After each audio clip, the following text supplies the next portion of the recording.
Q11. At a state fair, attendees can win tokens that are worth a different number of points depending on the shape. One attendee won S square tokens, okay, and C square tokens worth a total of 1120 points. Okay. Before doing the question, let's see a situation, a tasty situation. Suppose one chocolate costs $5, right? And you have to buy some chocolates. So here, this is the cost per chocolate and this is the number of chocolates, right? So if this total is 10, that means this number is 2. So this is how cost and rate and data is written. Okay, now let's see the question. The equation 80s plus 90c. S is for square, C is for circle. So 80s means one circle, one square has 80 points if you compare it with this. And one circle has 90 points. And the total worth of that attendee is 1120 points. Okay. How many more points is a circle token worth than a square token? Now in this question, no proper question is asked. It's very simple. What is the difference between 90 and 80? This is asked. That is the points for circle ones and these are the points for square ones, right? This is proper SAT style question. No slope, nothing. What is intercept? What is y-intercept? No. Simply the question is like you have to find this difference, which is 90 minus 80 and that is 10. So that means D is the right option, right? Okay, this question is just checking that, okay, do we know how to read the data? And SAT is all about like checking the concepts. Okay. In the question number 12, in the given scatter plot, a line of best fit for the data is shown.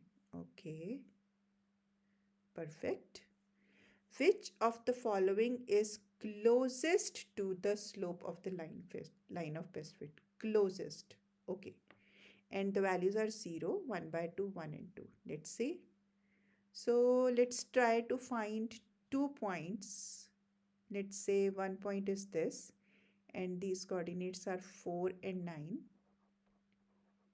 And this one is also not exactly on the point, but again we have to find the approximate value which is near to it. So this is 2 and 5 because this is 4 and then 5 and 6. Okay, let's use two methods. One is rise over run. So if I do this rise, so this is from 5 to 9, 5 to 9, which is 4. And run is from 2 to 4, right? That means which is 2. So rise over run is 4 by 2, so that means slope is 2. Why I have explained this like from 5 to 9? Because this is the point from where this formula is derived. That slope is equal to y2 minus y1 over x2 minus x1. And if you see it closely, this y2 minus y1 is rise only, right?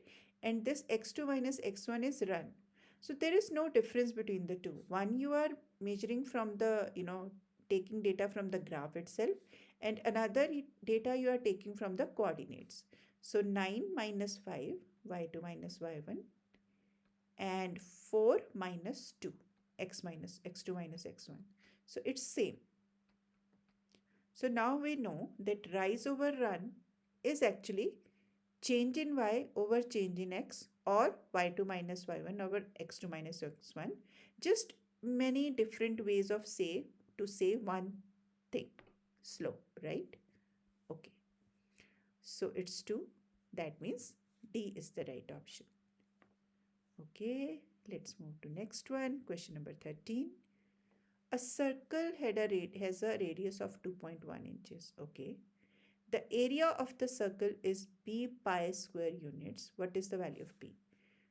Area of circle is equal to p pi. What is area of the circle? Pi r squared, which is equal to p pi. Now let's make it a little bit easy in the beginning itself. Divide by pi on both sides. B is equal to r squared. We have to find p, we have r. So let's plug in 2.1 whole squared is equal to p, and 2.1 whole squared is 4.41. That means the value of p is 4.41.